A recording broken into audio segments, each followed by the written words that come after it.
La parte que nos falta, ya hemos aprendido a usar modelos bien en MATLAB, ¿cierto? Entonces, ahora lo que nos falta es aplicar ese MATLAB al control. ¿Ya? Y en realidad MATLAB es bastante sencillo, porque MATLAB está hecho para eso. ¿Cómo cambiamos el switch a situacional? Ya, más sencillo para que estén. Entonces, le voy a explicar algunas cosas que tienen que ver con control. ¿Ya? Entonces, básicamente vamos a repasar un poquito el control. Generalmente nosotros cuando tenemos control, lo que hacemos, por ejemplo, lo que estamos haciendo ahora con una válvula, con un motor, lo que tenemos normalmente son sistemas. ¿Ya? Entonces, que nosotros lo podemos representar por un bloquecito. ¿Ya? Entonces ese bloque tiene una entrada, ¿cierto? Y eso puede ser una respuesta, una excitación y una respuesta. Por ejemplo, en el caso de la válvula que estábamos usando, nosotros la excitación básicamente podemos usar una señal de corriente de 420 mA y lo que obtenemos es una válvula de 0 a 100% abierta. ¿Ya? En el caso de un motor, por ejemplo, igual, en el motor nosotros podemos ingresar, esto es para la válvula, ¿cierto? Si que fuera un motor, ¿ya? Esto igual, yo le puedo, si fuera un motor de corriente continua, yo lo puedo alimentar con un voltaje. Supongamos que sea un motor de 24 volts, yo lo puedo alimentar a un voltaje de 0 a 24, ¿cierto? Y variar eso, y esto me entrega una cierta cantidad de 0, por ejemplo, a no sé, por 2000 RPM, para darle un valor. ¿Ya? Ahora la pregunta que le hago, cuando yo tengo este tipo de proceso, ¿cierto? Una válvula, un motor, o también un proceso puede ser, un bloque de proceso puede ser, por ejemplo, un horno. Un horno, donde yo le entrego energía acá, puede ser energía eléctrica, ¿cierto? Y lo que produce este horno es calor, ¿cierto? Si yo le entrego energía, ¿esto cambia inmediatamente? No. En el caso del horno, Si yo le entrego un motor, el máximo 24 volts, ¿llega inmediatamente a la 2000 RPM? ¿Es instantáneo? No, en ninguno de los casos, todos los procesos físicos no son muy rápidos, digamos, y hay otros que son más rápidos y otros que son más lentos. En general, por ejemplo, los procesos de temperatura son bastante lentos. por inercia térmica. Claro, una inercia. Los procesos mecánicos son un poco más rápidos, pero y los procesos, por ejemplo, electrónicos son muy rápidos. ¿Ya? En general los procesos mecánicos son lentos y los procesos térmicos son muy lentos. ¿Ya? Entonces, ¿por qué razón ocurre eso? ¿Alguien tiene alguna idea, no? ¿Cómo de por qué son lentos? Sí, ¿por qué son lentos, otros son más rápidos, por qué no son todos iguales? ¿O por qué no es instantáneo? Sí, cuando, por ejemplo, esto es un ejemplo de que es más rápido. Por ejemplo, yo le doy a él el 100% y se muera muy poco. En cambio el motor no, yo le entrego energía y hasta que llega el efecto es más lento. Y en cambio cuando uno va a hacerse un cafecito, ¿cierto? Y uno pone agüita ahí a 20 grados Celsius, así que temperatura ambiente, y uno aprieta el hervidor le entrega la resistencia, los 220 volts le llega a la resistencia, ¿cierto? Y empieza a calentar, pero el agua uno tiene que esperar un par de minutos para que esté listo el café, ¿no? Entonces, esta respuesta que tienen los procesos distintas, igual que hay personas igual que algunas que son muy rápidas, ¿cierto? Y otra persona que le contáis un chiste y que después al rato se va a reír, o sea, una persona dice lento, otra más rápida. Todos en realidad, todos los procesos, todas las funciones de transferencia reaccionan de forma distinta. ¿Ya? Es una cosa inherente de los procesos. ¿Ya? Ahora, ¿cómo nosotros vamos a representar esto? ¿Ya? ¿Cómo esto o por qué esto ocurre? Bueno, generalmente ocurren por varias cosas, porque existen en los elementos, ya sean mecánicos, físicos, químicos, térmicos, existen internamente elementos que en cierta forma como que acumulan energía, ¿cierto? Por ejemplo, ¿se acuerdan cuando ustedes seguramente hicieron algún regulador? ¿Cierto? Un elemento en electrónica que hace que sea más lento todo, porque almacena carga y después la libera, es el condensador. Cuando uno le pone un condensador a un rectificador, ya no es tan violenta la respuesta, ¿cierto? Sino que la suaviza, va como más lenta. ¿Ya? Por ejemplo, en el caso de los procesos térmicos, el agua funciona así. El agua, por ejemplo, nosotros tenemos, en Iquique, si no tenemos una variación térmica grande, es porque estamos al lado del mar. El mar amortigua, digamos, que si hay mucho calor, el mar empieza de a poquito a calentarse, y hace que, como estamos al lado, que la variación térmica en Iquique sea mucho menor que, por ejemplo, que auspicia, o que la Tirana. O sea, la noche es muy fría y el día es muy caluroso. Y eso ocurre, ¿cierto?, porque no tiene ningún regulador. Entonces los elementos que almacenan energía, eléctrica, térmica, como el agua es como un condensador de temperatura, por decirlo de alguna manera, cambian un poco las condiciones y la respuesta dinámica del proceso cambia. ¿Ya? Ahora, todo eso, ¿cómo lo puedo representar yo para modelar esto, para ponerlo en ecuaciones, para poder simularlo? Porque básicamente la simulación lo que hacemos es eso, ¿cierto? Tratar de la realidad llevarla a una expresión matemática. ¿Cómo lo hacemos? Existen técnicas. ¿Ya? Físicamente, todas estas expresiones están dadas por ecuaciones. ¿Ya? Por ejemplo, les voy a poner un ejemplo para que a ustedes les sea familiar.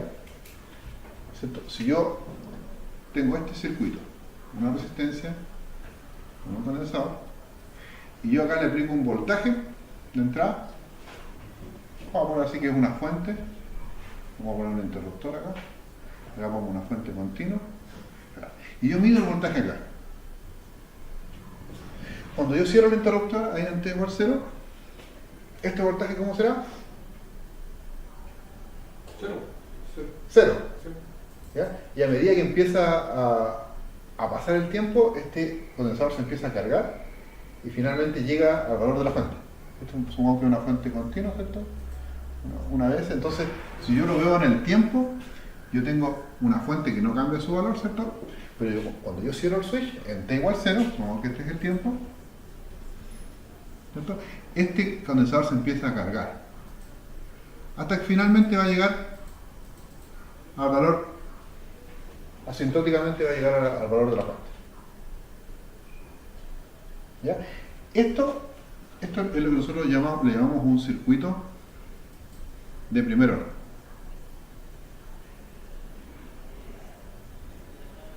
¿Ya? Por la forma como responde. Si ya le ponemos una bobina, otra cosa, los circuitos se empiezan a volver más complejos, son de segundo orden, órdenes mayores. ¿Ya? Este comportamiento es típico ¿cierto? de esta forma, es típico de muchos procesos. Por ejemplo, el calefactor. Cuando uno pone a calentar agua, el agua tiene una cierta temperatura, ¿cierto? Y cuando uno al encenderlo, se demora. La diferencia está que este circuito eléctrico depende de la constante RC, que yo lo puedo hacer variar en cuánto se demora llegar allá en los 5 tavos, ¿cierto? El tiempo que yo quiera, dependiendo de los valores acá. En el caso del agua también pasa lo mismo. Si yo tengo poquita agua, esto se va a calentar muy rápidamente. Si no está curado hacer el café, uno echa justo la taza nomás que quiere y esto se va a calentar rápidamente, que haya justo el tavo.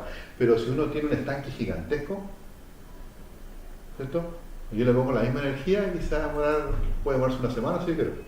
Eso sirve para el caso, por ejemplo, del aire acondicionado igual, que tiene los termostatos y todo eso, o la calefacción de una habitación.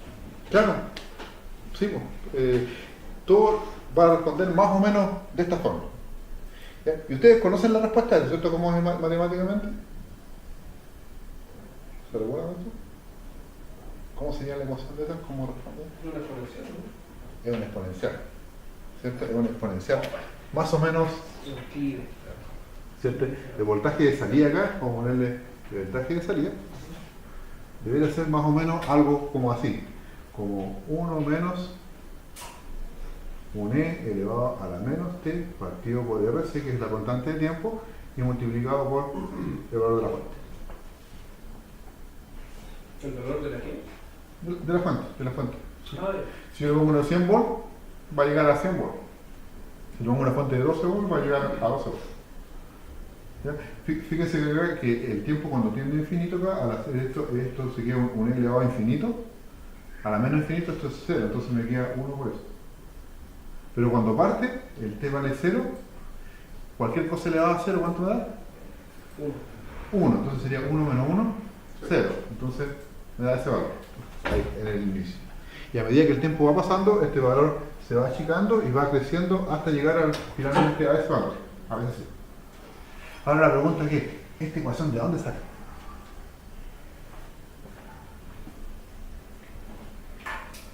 ¿De dónde salió?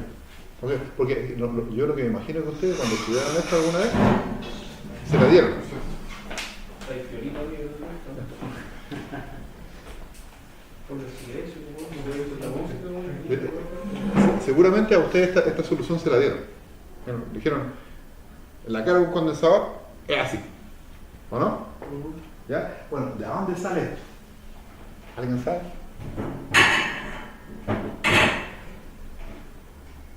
¿No? Nace de las ecuaciones que rigen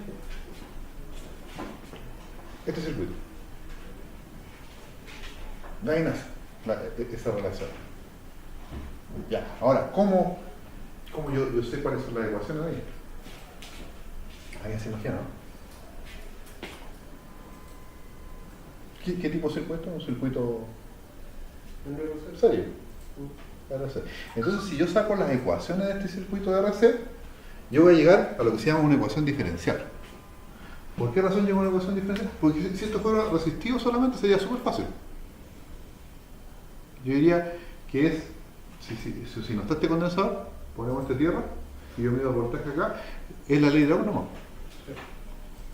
¿Cierto? Y el voltaje de acá sería el mismo de acá, entonces no tiene mucho chiste, ¿cierto? ¿Por qué? Porque no tiene mucha complicación, porque la resistencia no es un elemento que almacena energía de ninguna manera. El que almacena la energía acá es el condensador. Y este tiene una ecuación rara.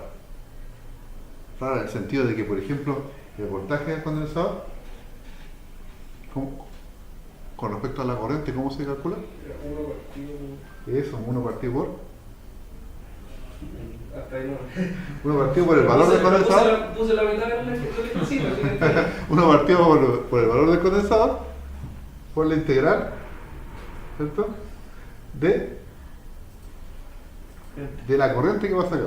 La corriente que pasa aquí, ¿cierto? Esta es la corriente del circuito, vamos a llamarle I de t.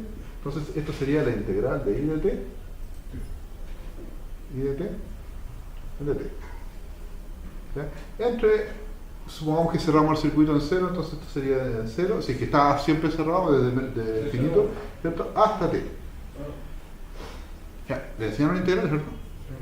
Entonces ya, Sí, pero cálculo como 2 años. ¿cierto? En cambio acá, este voltaje que está en la resistencia, este voltaje en el condensador, el voltaje en la resistencia es igual a la corriente por la resistencia, que se llama la ley de Ohm, ¿cierto? Entonces el voltaje en la resistencia sería R por I de t, nada más.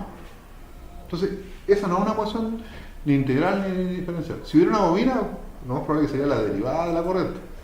Entonces, fíjense, si yo aplico las leyes de Kirchhoff acá, yo diría que el voltaje de la fuente es igual al voltaje de la resistencia más el voltaje en el condensador.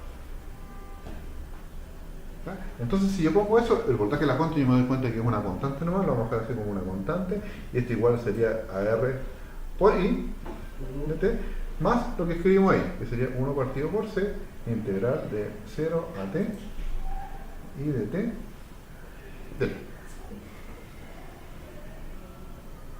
¿Ya? Entonces, una forma de yo saber cuánto vale, porque a mí me interesa saber cuánto vale B0. ¿Cómo puedo saber cuánto vale B0? Esta ecuación tiene como incógnita la corriente, pero sabiendo la corriente yo podría saber B0. El B0. ¿Sí o no? ¿Cómo? Porque si yo sé la corriente, sé inmediatamente cuánto vale ese voltaje. Si yo supiera la corriente, ¿cuánto vale el valor de la corriente? Ya sumo 1 ampere. 1 ampere y esto vale 1. Entonces yo sé que acá vale 1 volt. ¿Cuánto valdría este? Supongamos que este vale 10. Entonces sería 1 más 9. Entonces yo al tiro sé por lo que le falta a la fuente sería. Entonces yo puedo encontrar la solución, ¿cierto? Entonces encontrando el valor de I, yo soluciono el problema. Pero hay un problema acá. No es tan fácil despejar I porque el I está acá y está dentro de una integral. ¿Ya? Y esto que está acá es una ecuación que tiene una integral. ¿Ya? Entonces, bueno, hay una forma de eliminar las integrales. ¿Alguien sabe cómo eliminar una integral? ¿Cuál es lo contrario a una integral? La derivada. Entonces, si yo aplico derivada acá, ¿ya? ¿Qué ocurre? Que yo al derivar esto, claro, puedo eliminar esta integral, pero voy a tener que derivar esto. Entonces me queda algo así como la derivada de la fuente es igual a la derivada, ¿cierto?, de eso que está ahí, que sería R por I de t. Y acá la derivada con integral se me cancela, ¿cierto? Y me queda algo así como más 1 partido por C I de t d. Algo así. ¿Ya? Y esto que está acá no tiene integrales, pero se me complicó para el otro lado. Ahora tengo la I acá sin integrales, pero tengo una derivada. Esto sería, ¿cierto?, en dt. Tengo una derivada. ¿Ya? Y esto se llama una ecuación diferencial. ¿Ya? Y esto es más o menos complicado de resolver. ¿Ya? Existen técnicas tradicionales para resolver, son algunas soluciones, ¿cierto? Y una de estas soluciones, cuando uno aplica estas técnicas tradicionales, porque yo digo las ecuaciones diferenciales son más o menos complicadas, que ecuaciones diferenciales de primer orden, puede estar estudiando 3 meses, 4 meses, ¿cierto? Y recién vamos a llegar a esa conclusión. De acá sale. ¿Ya? ¿Es complicado? Es complicado. ¿Ya? Porque cuando tengo una integral o una derivada, no es tan fácil resolver la ecuación. ¿Ya? Una ecuación diferencial, una ecuación más o menos compleja. Incluso, a veces las ecuaciones diferenciales, cuando son muy complejas, no tienen solución analítica. No puedo resolverlo. Incluso han habido matemáticos que han gastado toda su vida tratando de resolver una ecuación diferencial y no lo han logrado. ¿Ya? Porque no todas las ecuaciones diferenciales son resolvibles analíticamente, por decirlo de alguna manera. ¿Ya? Bueno, pero hace muchos años atrás apareció un señor que se llamaba Laplace. Que escribe así. Laplace. ¿Le suena? ¿Ya? Y él creó una cosa que se llama la transformada de Laplace. ¿Ya? ¿Y qué es lo que hace la transformada de Laplace? Es convertir estas cosas complicadas, estas ecuaciones diferenciales, las convierte en una ecuación normal, sin derivadas, sin diferenciales. Ya, por definición, la transformada de Laplace, yo se la voy a, para que sepan el concepto nomás, es, por ejemplo, cuando yo tengo una función en el tiempo, yo le aplico ese es el símbolo de Laplace, ¿cierto? Y por definición, esto es la integral, ¿cierto?, entre 0 y t de la función f de t por un e elevado a la menos st de t. Esta es la definición de la transformada. O sea, si yo quiero convertir esto al plano de Laplace, ¿cierto?, tengo que aplicar esta cosa. Es una cuestión más o menos complicada, una integral. ¿Qué tan complicada puede ser esta integral? Va a depender de la función. Si la función es una constante, no es tan complicada. Pero si otra función matemática media rara, puede ser un poco complicado. En este caso se lo aplica a la corriente, ¿cierto? No, en general lo que vamos a hacer, un momentito, Laplace, ¿qué es lo que hace? En términos sencillos, lo que hace esta técnica que creó Laplace es convertir una ecuación diferencial en una ecuación ordinaria, pero en otro mundo paralelo. Algo muy parecido son los logaritmos, por ejemplo. Le decíamos logaritmos, ¿cierto? ¿Ya? Los logaritmos lo que hacen es las potencias le bajan como un orden y uno las puede resolver más fácilmente, ¿cierto? Cuando uno tiene una multiplicación, el logaritmo lo convierte en suma. Cuando uno tiene una potencia, lo convierte en una multiplicación, como que le baja un orden, ¿sí?, y uno puede resolver más fácil. Esto es parecido, ¿ya? Al tener una integral, lo que hace esto convierte básicamente las derivadas en multiplicación y las integrales las convierte en una división de un parámetro que se llama LC. O sea, en términos sencillos, todo lo que tiene tiempo lo pasa a un mundo, por decirlo así, a un plano que se llama el plano S. ¿Ya? Donde se transforma se transforman, las variables en el tiempo se transforman en S. Porque acá lo que estoy haciendo, estoy convirtiendo tiempos en S. ¿Entiendes? ¿Ya? Entonces básicamente es una herramienta. Laplace es así. Esto es una herramienta matemática. Entonces, es una herramienta matemática. ¿Para qué nos sirve? Para tratar de resolver esas cosas más fácilmente. ¿Ya? Entonces, el laplaciano, el S, ¿cierto?, es un parámetro que nos va a permitir resolver las cosas más fácilmente y expresar las funciones de transferencia de una forma más fácil. ¿Ya? Entonces, bueno, para no calcular estas cosas, esto en realidad generalmente se lo enseñan en una asignatura completa, la transformada de Laplace, ¿cierto?, capítulos enteros de esto. Pero generalmente uno ya es como la integración, cuando uno empieza a integrar así por definición, ¿cierto? Y después uno cuando ya pasó el ramo tiene que usar la integral, que uno usa la tabla de integral. Si uno quiere calcular, no sé, pues la integral del coseno cuadrado, nadie se pone a hacer Ortega, si uno tiene una tabla, ¿cierto? Y la tabla dice el coseno cuadrado es tanto. Si uno por coseno, ¿cierto? Entonces uno busca tabla y ya lo hace. Lo mismo que pasa acá, hay tablas de transformada de Laplace donde me indican quiero que corresponda a qué cosa. O sea, si quiero saber cuánto da la transformada de Laplace de algo, ¿cierto?, uno la ve en la tabla nomás. Entonces se olvida de hacer este cálculo que es más o menos engorroso, ¿ya? O puede ser engorroso, ¿ya? Entonces, bueno, una de las cosas, de las propiedades que tiene la transformada de Laplace es que una integral en el tiempo, así, una integral de t, ¿cierto?, esto en el tiempo, en Laplace, se transforma por un operador 1 partido por S.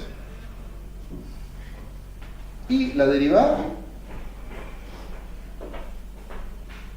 cuando yo derivado con respecto al tiempo, se transforma en una S. ¿Ya? Y lo más chulo de esto es que yo puedo resolver esa ecuación diferencial, o sea, esto me elimina las integrales y las derivadas y las transforma en una multiplicación. Ejemplo, por ejemplo, si uno tiene algo así como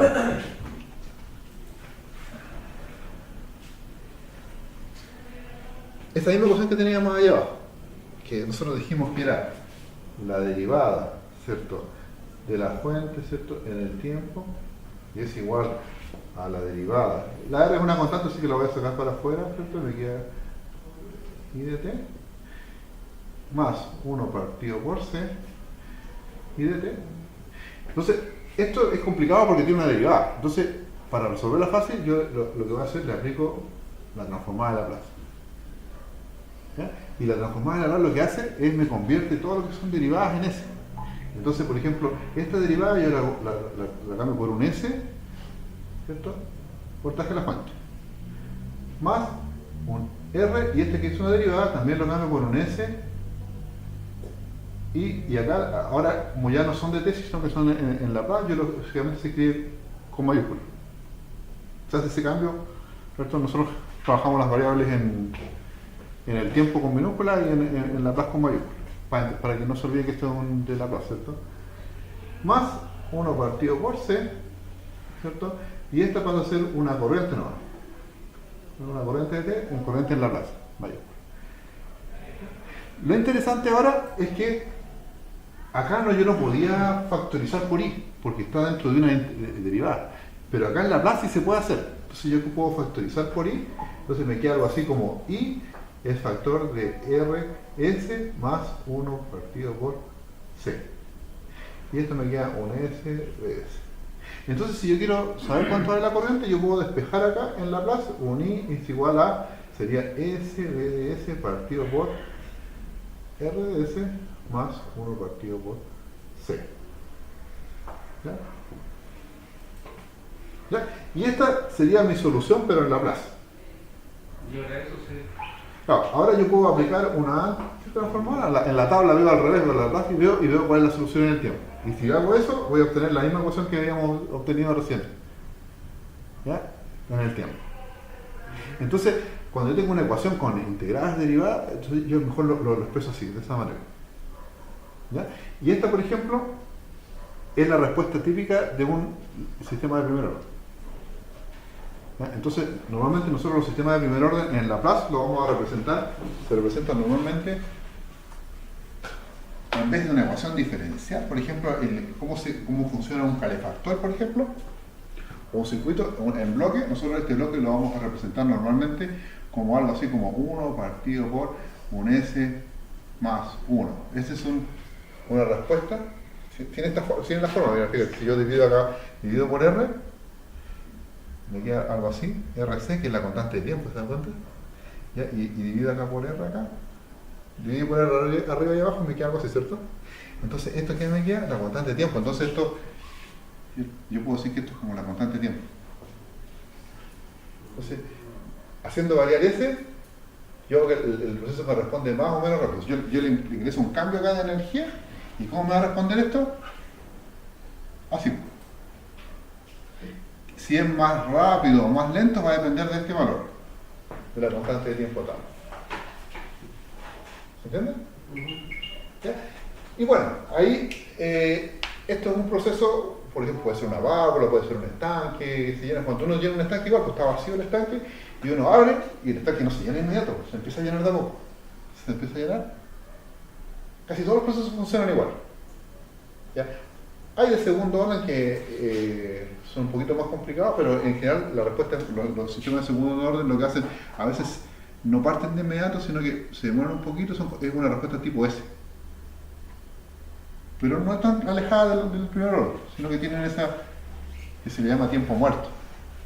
¿Ya? En MATLAB la gracia es que yo puedo trabajar directamente en S. Es una gracia que tiene MATLAB, que yo en vez de trabajar en el tiempo, entonces lo puedo trabajar directamente en S. ¿Ya?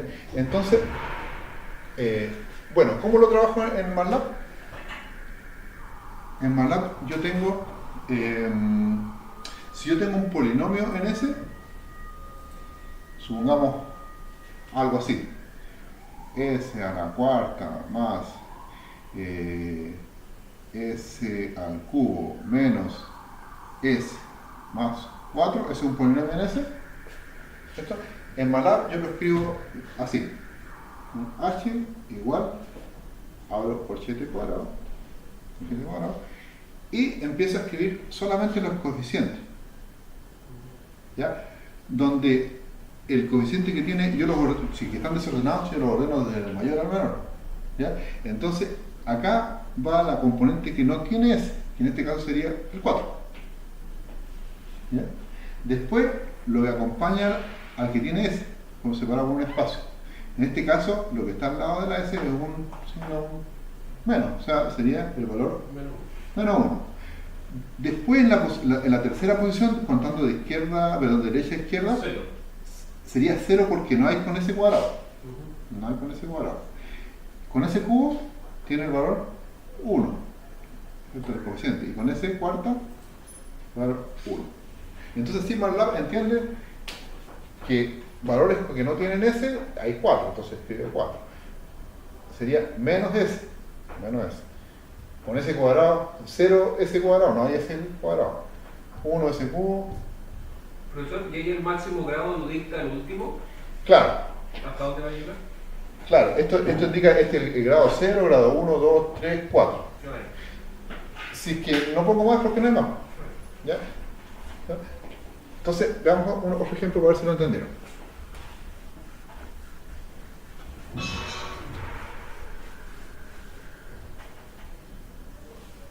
¿Ya? Por ejemplo, si yo tengo un H, vamos a darle H2 de S, ¿ya? Que es igual a 4S a la sexta, ¿ya? Menos 2S cuadrado más 1. ¿Ya? Lo que tengo que hacer es, en MATLAB sería un H, vamos a ponerle así una rayita 2, los corchetes cuadrados, ¿cierto? Y acá sería el de mayor orden hasta menor orden, pero tengo que respetar, si no hay, tengo que colocarle un 0. ¿Ya? Entonces, lo que no tiene S, 1. Con S no hay, entonces le coloco un 0. Con S cuadrado, lo que acompaña el S cuadrado, que sería menos 2. Con S cubo Sí. no hay, 0. Con S cuarta no hay. Con S quinta no hay. Y con S sexta un 4. Entonces así MATLAB entiende eso. ¿Ya? Ya. Otra cosa. MATLAB, no, si yo quiero representar, por ejemplo, el caso este que teníamos acá, un proceso que es un H3DS, que es igual a algo así como 1 partido por S más 1, en MATLAB yo no lo puedo expresar directamente, sino que tengo que separarlo en dos, en un numerador y en un denominador. Entonces esto en MATLAB sería, yo lo escribiría así, hago como un numerador, ¿cierto? Y en lugar ese es un 1. Acá cuando es uno solo, no es necesario colocar el corchete cuadrado, uno lo puede colocar directamente así, pero si uno coloca el corchete cuadrado es lo mismo, porque es una matriz de 1 por 1. ¿Ya? Y el denominador, ¿cierto? Sería 1 y 1, entonces sería 1, 1. ¿Perfecto? Ya. Pero en el caso de que sea fracción una orden distinta, una instrucción distinta a la otra que estábamos viendo, que era. ¿Cuál? O sea, comparado a la lineal, porque es S4 más S3. No, esto puede ser un numerador o un denominador. A ver. Es que la función de transferencia podría ser algo bien complejo, podría ser algo así, en vez de ser así como eso, de primer orden, podría ser una cosa así, un proceso muy complicado. De hecho, en la minería se dan estos procesos así con correas, transportadores, que los procesos ya no son tan simples así de primer orden, no son así.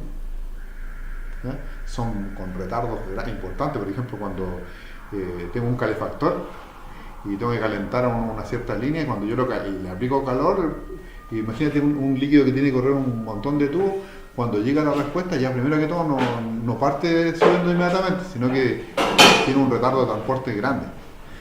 Yo le entrego energía y de que se vea el primer efecto de subida pasa harto tiempo. ¿Ya? Y la forma como responde depende de muchos parámetros, entonces generalmente no son tan fáciles así como de primer orden, ¿ya? Entonces esto podría ser algo muy complicado, por ejemplo algo así como un S a la cuarta más 13 cuadrado menos 8 dividido por, algo así, ¿entiendes? Algo así como S más 1 al cuadrado por S menos 1, así. Puede ser algo bien complicado, ¿ya? Entonces eso, ¿cómo lo expreso en MATLAB? Lo expreso con un numerador y un denominador. Y el denominador, si está en esta forma, yo lo tendría que desarrollar. También se lo puedo entregar a MATLAB así, que MATLAB lo desarrolle. Pero eso lo vamos a ir viendo de a poco. ¿Ya? ¿Ya? Pero lo ideal es expresarlo más o menos de esta forma. ¿Ya? Por ejemplo, en este caso, yo lo que haría sería desarrollar esto, eso ahí sería S cuadrado más 2S más 1, y eso lo multiplico por S menos 1, y multiplico todo esto y me da un polinomio de ese tipo. Se lo regresa a MATLAB. Esa es una forma. ¿Ya? Después vamos a aprender que MATLAB yo le puedo entregar eso así directamente y él me hace el cálculo. ¿Ya? Entonces, ¿se entiende eso? ¿Sí? Sí, no, que a eso me refería a un profe. El MATLAB tiene instrucciones distintas, por ejemplo, para ingresarlo así lineal, comparado, o sea, versus uno que es con numerador y denominador. Así como ingresarlo así directamente, no separado no tiene. Siempre lo trabajo así con numerador o denominador. Tiene una forma que se llama transfer function. Que, por ejemplo, yo lo voy a hacer así. Por ejemplo, transfer function, yo le doy el numerador y le doy el denominador. Y él lo entiende así. De hecho, hagamos eso en el MATLAB ahora. Ahora tomamos MATLAB, ingresemos este valor. ¿Ya? Vamos a darle H. Esto lo vamos a desarrollar en el MATLAB. Entonces, tenemos esta función y yo quiero expresarla en MATLAB. Entonces lo voy a expresar así, como num1 del 1, y después lo voy a poner transfer function num,d. Y vean qué es lo que le resulta.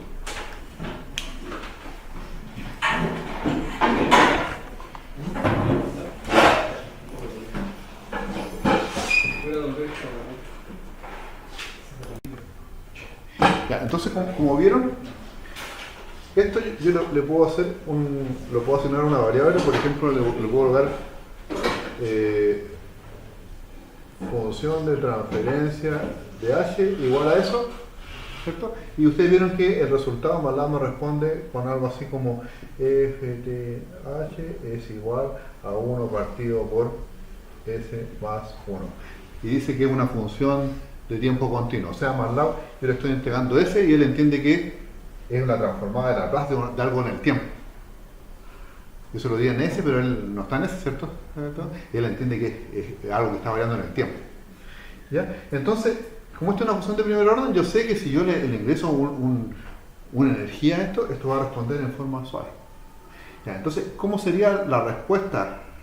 Cuando yo ingreso un hervidor, por ejemplo, le doy energía, cuando el televisor yo lo prendo, cuando a una luz yo le enciendo, cuando a un motor le conecto energía, eso en términos de control se llama un escalón. Porque es algo violento. Por ejemplo, esta luz acá, ahí está apagada, no tiene energía, y cuando yo le ingreso, no le voy dando zona de voltaje de los 220, le entrego los 220 violentamente. Y la luz no responde inmediatamente, sino que empieza a iluminarse. Es rápido así, ¿cierto? Pero se nota el efecto. Escúchelo.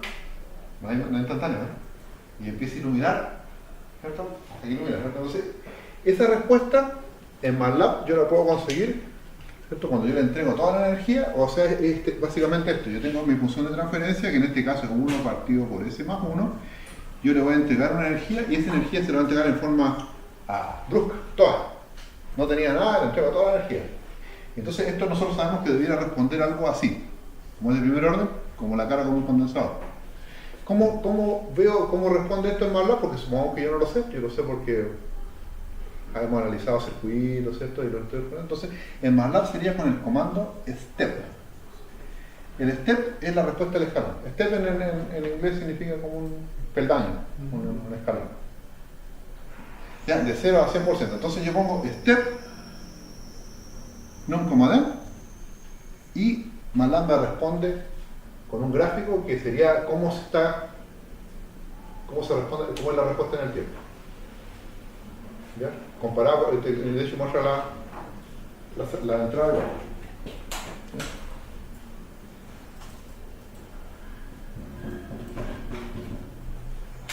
¿Ya? A ver ustedes, ¿resulta? Sí. Claro, esa es la respuesta del escalón, ¿cierto? Y de hecho te muestra ahí, el valor máximo de ahí, y esta es la respuesta. Entonces se carga. ¿Cierto? Fíjense que yo le expliqué recién que esto que estaba acá, este 1 que está acá abajo. Fíjense que ese 1, yo le expliqué recién que en una respuesta de primer orden, eso es como el tau. ¿Y qué significa el tau? En la constante de tiempo en el circuito al menos. Es válido para todo, ¿no? El tiempo de respuesta, ¿no? ¿Qué significa el tau? ¿Se acuerdan, no? ¿Qué representa el tau? Ya obtenido. ¿En cuánto tiempo yo considero que yo llego al valor final? ¿En un tau? ¿En 2 tau? ¿En 3 tau? ¿En 4 tau? ¿En 5 tau? ¿En cuánto? 5. ¿5? ¿Siendo más? No puedo ser menos 10. Ya. El tau se definió. Se supone que no llega nunca, ¿Cierto? El tau se definió, es como así, mira. Lo dibujé de nuevo más bonito. ¿Ya? El tau es, matemáticamente hablando, ¿ya?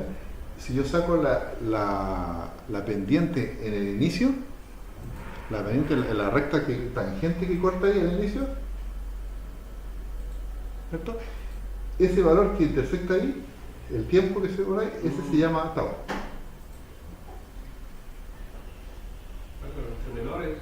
Tau. O también otra forma de definición es que justo en tau llega al 63,3% del valor final.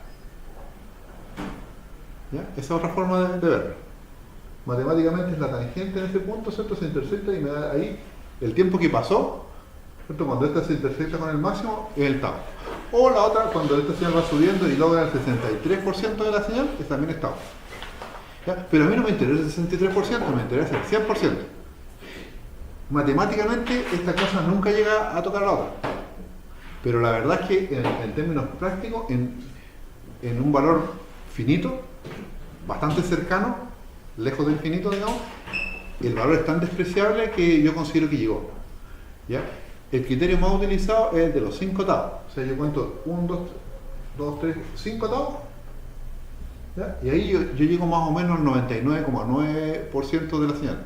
O O sea, yo considero que prácticamente ya llegué. Entonces, con 5 TAO, yo considero que ya la señal es igual que la salida. Prácticamente no lo voy a distinguir. Entonces, por ejemplo, en este caso, el TAO, ¿cuánto vale? 1. Entonces, por lo tanto, ¿en cuánto tiempo debiera haber llegado acá? Si el TAO vale 1, en 5. Entonces, acá, si ustedes ven en su gráfico de MATLAB, en 5 ya debería haberte mostrado que llegó. ¿Verdad eso, no? Sí. Hagamos una prueba. Modifiquemos esto con MATLAB a 2. Ahora el TAO a 2. Entonces, el tiempo acá debería ser 10. Bueno, compruébenlo ahí con MATLAB. ¿Cuánto es el TAO? Ahí encontré lo del PIB. Se supone que el S3 ocupa, como se le anexa como 10 20 registros.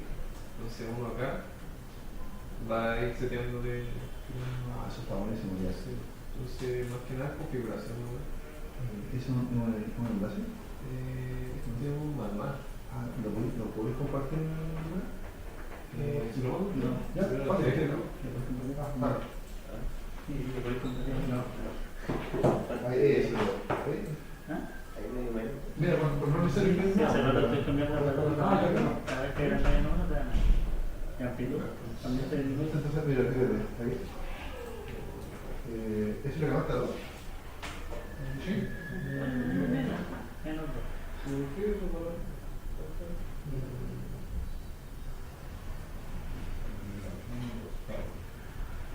el menos No, está bien. Lo que pasa es que, eso es otro cuento.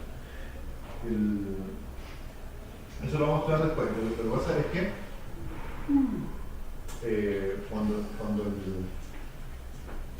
hay una propiedad que de la transformada de Laplace que cuando el tiempo, yo quiero saber, el tiempo cuando se va infinito, en Laplace el S se va a hacer. Hay una equivalencia, si cuando yo hago el tiempo lo hago tender a infinito, en Laplace significa que el S se va a hacer. Entonces, en este caso, si yo quiero saber cuánto es el valor final, es como yo quiero saber cuánto es el valor en el tiempo infinito. Entonces, esto es equivalente a decir que el S vale 0. Entonces, cuando el S vale 0, eso indica que no llega al valor final, sino que llega a un medio. Si le cambié de 2, la altura no debería haber llegado a 1, debería haber llegado a la mitad nada más. ¿Ocurre eso? ¿Ya? Sí. Está bien, es por eso. Para compensar eso, yo tendría, para que llegue al valor de la unidad, tendría que esto ponerlo así, así. Entonces, así cuando el tiempo es infinito, el S vale 0, me queda 2 dividido en 2, me queda 1. Entonces, modifiquen ese ahí y ese ahí, para que lo vean bien.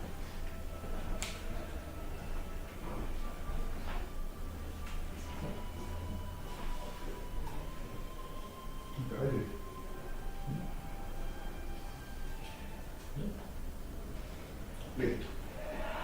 Entonces, podemos ir estudiando, ¿cierto? Esta cosa, cómo se comporta. Ya tenemos la respuesta, que sería el efecto. ¿Ya? Bueno, hay todo un cuento que no estoy seguro que ustedes se lo enseñaron, pero eso les pregunto ahora, que tiene que ver con el álgebra de bloques de las funciones de transferencia. ¿Por qué ustedes saben cuando yo tengo una función de transferencia en cascada con otra? ¿O en paralelo? ¿Nunca lo enseñaron? Ya, por ejemplo, nosotros vimos una de del orden. ¿Qué pasa en el caso, por ejemplo, que yo tenga una función de transferencia que es, por ejemplo, algo así? 1 partido por S más 1 en cascada con 1 que es, por ejemplo, 2 por S más 2. ¿Ya? Esta, lo que ocurre es que yo tengo que multiplicar, se multiplica. Es como las ganancias, cuando no sé, no es muy diferente a lo que ustedes imagino ya saben. Por ejemplo, si usted tiene un amplificador, yo tengo una señal acá, yo tengo un amplificador que me amplifica 2 veces, acá la señal va a salir el doble, ¿cierto? Y si yo le pongo en serie otro que amplifica 2 veces, Va a volver la señal amplificada. o sea, en resumen, es como si tuviera un amplificador que amplifica 4. O sea, 2 por 2, 4. O sea, en cascada se multiplica las ganancias. Entonces, acá es lo mismo. Si yo tengo esto, dos bloques en serie, yo multiplico esto igual a decir que esto es 2 por 1, 2, y esto que está acá multiplico S más 1 por S más 2. Ahora, ¿cómo le ingreso eso más MATLAB? Ese es otro problema, ¿cierto? Porque yo le enseñé a entrar un polinomio. ¿Ya? Existen dos maneras. O yo se lo desarrollo a MATLAB, o MATLAB lo desarrolla para mí y no me complico. ¿Ya? ¿Cómo se multiplican polinomios en MATLAB? Yo quiero multiplicar eso por eso. Existe un comando que se llama com, que viene de convolución, que en realidad esto es una convolución de dos problemas. Cuando uno multiplica polinomios, en términos matemáticos se llama una convolución. Por eso no se llama una multiplicación de polinomios, sino que es una convolución. Entonces, ¿qué es lo que hago yo? Si hago una convolución y acá pongo ese polinomio que sería 1, 1, y yo lo quiero multiplicar con este otro, coma 1, 2. Y esto me va a entregar la multiplicación. Pues háganlo ustedes y nosotros lo vamos a hacer a mano. ¿Y el numerador dónde se pone? No, con el numerador ustedes hacen num Ah, o sea, esta parte. igual 2 y este sería den igual a eso. Ah, Y ahí yo no tengo que hacerle el cálculo. Miren, si queremos lo hacemos a mano para ver si da lo mismo. Mira. Esto, la multiplicación sería S cuadrado, ¿cierto? Más 2S más 1S sería más 3S más 2. Ahora hagan ese comando y vean si le da lo mismo. Es súper bueno cuando uno a veces tiene problemas gigantes y no quiere calcularlo, le dice MATLAB que lo calcula. ¿Qué es esto, roboto? Convierte la termopunta en voltaje. No se lo así. Es una condicional. Ah, qué bonito.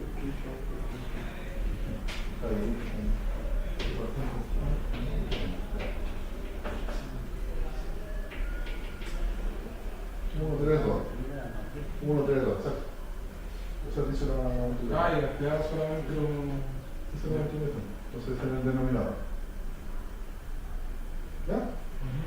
Entonces,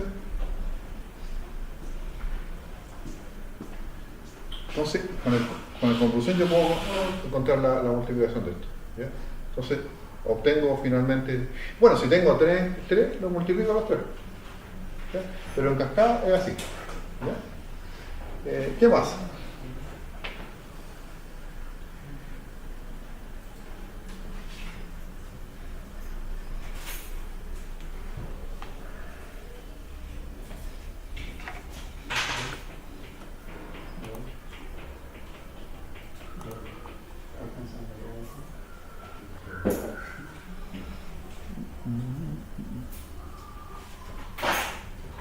Ya. Es común en control. Nosotros lo que más hacemos en control es usar los controles o en lazo abierto o en lazo cerrado. Son las dos configuraciones típicas. El lazo abierto no es muy usado porque no tengo realimentación y si hay una variación en las variables se me puede modificar la salida y no me di cuenta. ¿Ya? Entonces por eso nosotros realimentamos, porque si ocurre alguna desviación en alguna de las variables, yo me doy cuenta. ¿Ya?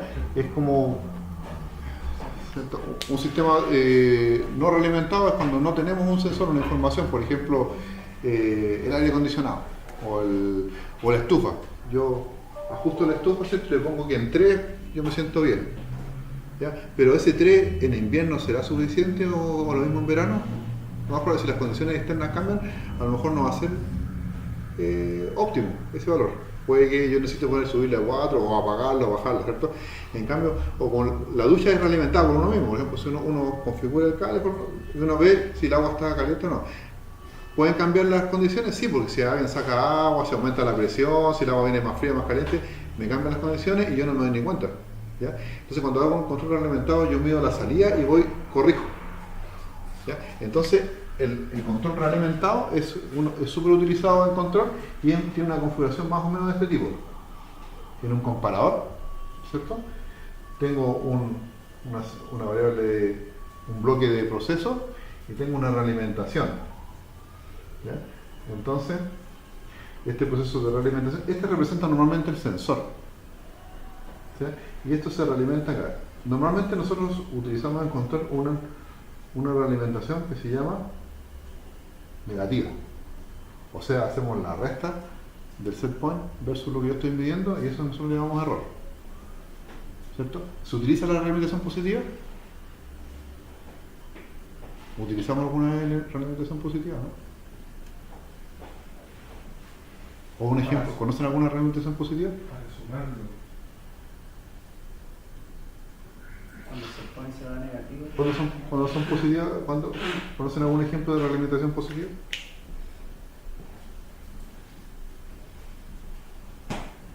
La realimentación negativa es cuando yo hago la comparación, ¿cierto? Y corrijo para una onda. Por ejemplo, si yo me meto a la ducha, ¿cierto? Y yo noto que el agua está helada para mi gusto, tengo un set point y lo que tengo es más abajo, entonces yo pienso y digo, hay que abrir un poco más el agua caliente. Abro un poco más el agua caliente y espero que surja efecto. ¿Ya? Pero, por ejemplo, ¿cómo sería un efecto, una realimentación positiva? En el caso que yo sienta que está helado y yo quiero más caliente, yo cierro la llave caliente. Hago el efecto contrario. ¿Ese será útil esto, no? Ya, por ejemplo, ustedes han visto a veces cuando en los escenarios, en la televisión, en la radio, en los comerciales, el locutor a veces sale con un pito de los parlantes, porque hay un problema con el micrófono y se da vuelta y se la apaga. ¿Ha visto eso? Ese se llama una realimentación positiva. ¿Qué es lo que ocurre?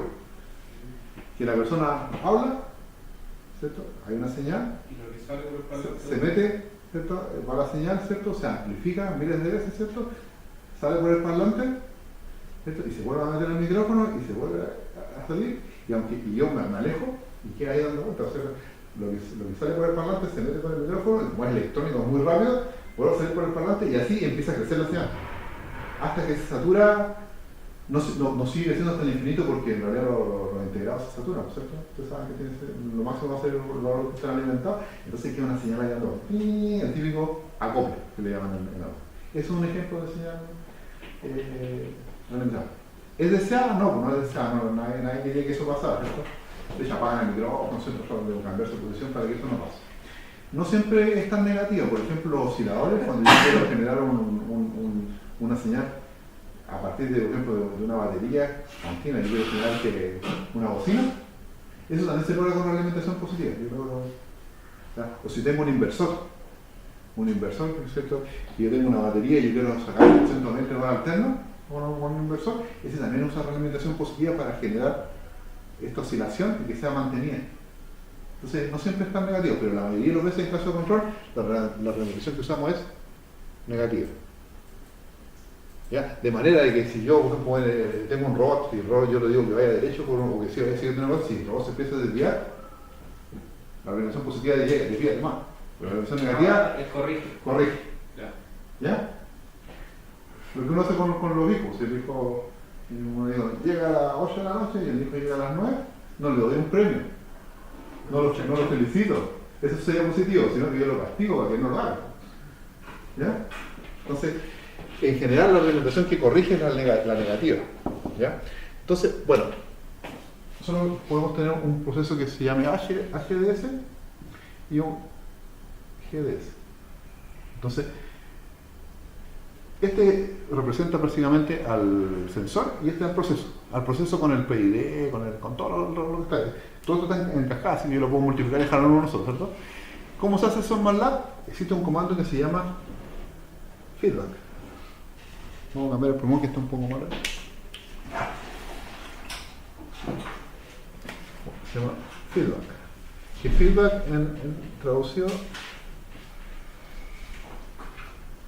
al final significa retroalimentación o realimentación.